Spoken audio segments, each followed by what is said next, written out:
Friends, global star Ram Charan పెద్దగా థియేటర్లో పూనకాలు తెప్పిస్తున్నాడు. ఉప్పెన director Buchibabu సానా చెక్కిన ఈ రస్టిక్ స్పోర్ట్స్ డ్రామా ఎండింగ్ చూశాక థియేటర్లోంచి బయటకు వచ్చే ప్రతి ఒక్కరి కన్ను చెమ్మగిల్లుతోంది. ఒక రేంజ్ లో ఉన్నది అసలు. ఆ బాడీ కానీ ఆయన చేసిన ఫిట్నెస్ కానీ వాయమ్మ నిజంగా సినిమా థియేటర్లో మాత్రం రచ్చే.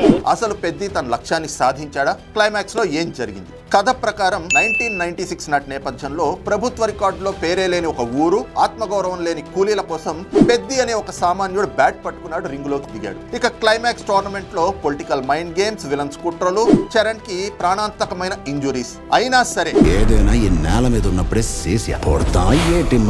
పుడతామా ఏంటి మళ్ళీ అంటూ చరణ్ ఊగిపోతూ ఆడిన ఆట థియేటర్ లో గూస్ బంప్స్ తెప్పిస్తుంది. ఫైనల్ గా పెద్ది ఆ టోర్నమెంట్ లో గెలిచాడు, వాళ్ళ ఊరికి అడ్రస్ తెచ్చాడు, వాళ్ళ ఆత్మగౌరవాన్ని గెలిపించాడు. ఇక దర్శకుడు బుచ్చిబాబు చెప్పినట్లే సినిమా లాస్ట్ 50 మినిట్స్ ఒక ఎమోషనల్ రైడ్.